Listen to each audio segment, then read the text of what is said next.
Ryan Reaves has called out NHL veteran Corey Perry, calling him weak in their game against the Toronto Maple Leafs.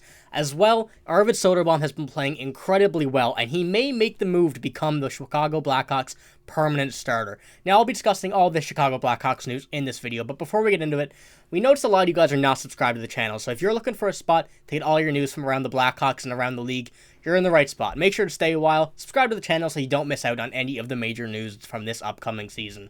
But like I said, we're going to start this one off here with an insane call-out, pretty much. Ryan Reaves calling Corey Perry weak. Now, I understand that a lot of people around the league and a lot of fans around the league don't like Corey Perry, and you can't really blame them if you're playing against him. But in no way you can call Corey Perry weak. Ryan Reaves went on and said this per Sportsnet. I never really liked him, to be honest. We always seem to kind of run into each other and when we play each other, but not a lot of love for that guy. Just the way he runs his mouth, I don't know. He kind of acts tough. He's not tough. Now, I don't know about this, Ryan Reaves. You know, I'm a Ryan Reaves lover. I will say that. When he played on the Minnesota Wild, seriously got a chance to see him around the team, how he acts and everything, and he seems like a very nice guy. So, I'm not a Ryan Reaves hater, and I will say that right off the bat, to not get my words twisted saying it because I hate Ryan Reaves. But that is a questionable thing to call Corey Perry weak when, you know, he has a job to try and get under your skin and try to aggravate the other team. He's trying to draw a penalty. That's his job. You know, he might not always seem like acting tough because he's just trying to get you to, trying to draw you in and take a penalty, and he's very good at it. So we've seen over his incredibly long NHL career. But with Chicago Blackhawks, Corey Perry also has a different kind of different kind of role, you know. He's not there to aggravate and take penalties as much as he is there to, you know, mentor Connor Bedard into the NHL, mentor the young team that Chicago Blackhawks have, because they have a lot of young guys on this team and not too much veteran presence apart from Corey Perry and Nick Foligno. So Corey Perry is a big part of that. And this one, we'll show it right here. As a fourth-line player, Corey Perry, 17 minutes and 31 seconds time on the ice. You know, obviously now they're rotating through the lines. Corey Perry on the third and fourth, so nobody's getting an immense amount of playing time on that Chicago Blackhawks offensive core, apart from maybe the first line. But Ryan Reaves gets 6 minutes time on the ice, and Corey Perry 17. You know, while those 6 minutes that Ryan Reaves is on the ice, Corey Perry is also going to be out there trying to get him to take a penalty because he knows Ryan Reaves is a tough guy. You know, that's what he's there for. He's there to, you know, take people out, put people off the game, and that's what the Leafs needed. The Leafs needed some veteran and physical presence to that team, and Ryan Reaves was the perfect option for them. So you cannot blame them at all for taking Ryan Reaves in, signing him, and putting him in that role. But Corey Perry, you know, he's not going out there and trying to hit Ryan Reaves. He's trying to get Ryan Reaves or anybody else around the league to take a penalty. You know, that's why he's on this team now. He's not here to go out and lay a hit on anybody. He's not, you know, going out here to, you know, try and take someone out of the game, try to put him out for the season or anything. He's there to eat a slash, eat a trip, eat a hook, eat a dirty hit, eat a punch. That's what he's there for. He's not going to try and wipe you off your feet. So Corey Perry, you can't really call him weak when he's not there for being tough, you know. But, you know, it is what it is. Now, Ryan Reaves just trying to get it under his skin as well. He's trying to put it back to him. Next time they play, I believe they play one more time this season. We might see something between those two. So that'll be something I want to see. But over as well during this game, you know, pretty much no one power play goal. Not sure if that was, I'm not sure who took that penalty for the Leafs, but one power play goal. That might be on some, you know, what they're trying to do. They're trying to get the power play goals. They have one on the season out of probably 20 power play attempts, so they need to start drawing more penalties. That's why Corey Perry is there. That's the type of guy. I think you're going to see Corey Perry trying to get in a lot more people's faces over the coming season, as it's only very early. But what a game. What a game by the Chicago Blackhawks beating the Toronto Maple Leafs, who kind of looked unstoppable. A few more problems that the Leafs or the Blackhawks still have. Face-off percentage is still not great. It's definitely getting better, and they finally have a power play goal. Those are the two things that really the Blackhawks were struggling with this season.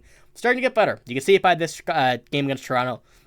And we'll see in the next game if this can continue, if they can raise it up a bit more. But another thing that I want to talk about in this video that I said in the beginning of it was Arvid Soderblom.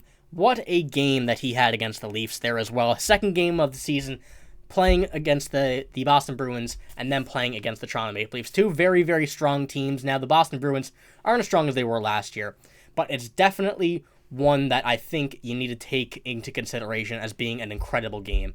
Over the 2 games, you can see the win against Toronto, quite an impressive one as well. 36 shots against, 1 goal, and 972 save percentage on a stacked Toronto Maple Leafs team.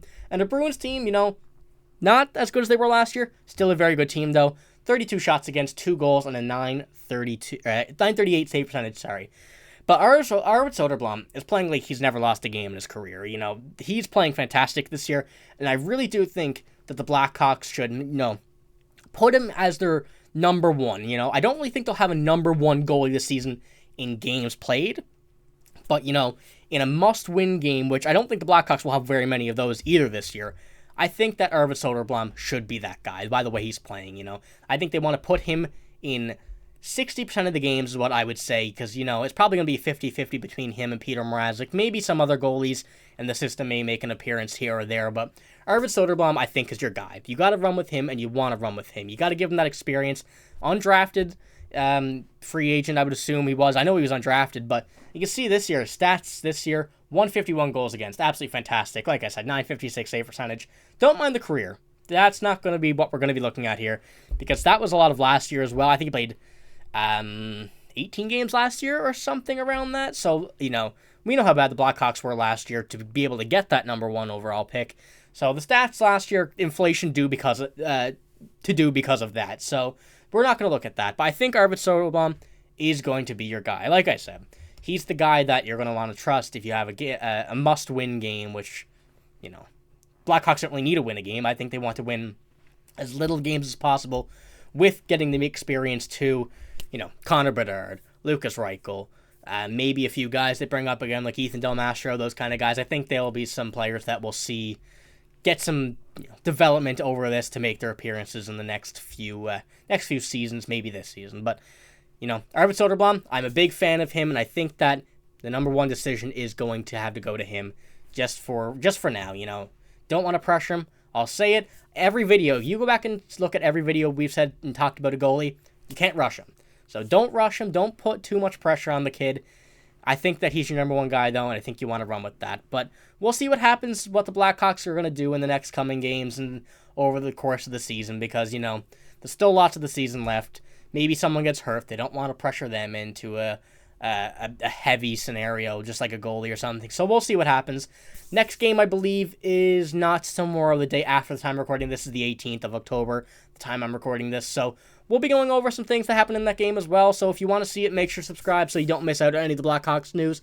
I'll be covering most of it here. Me, Nick, and Noah, we're going to have it for a lot of this season. So make sure to subscribe if you don't want to miss it. That's all I got for this video. Thank you for watching. Hope you have a great day. See you later.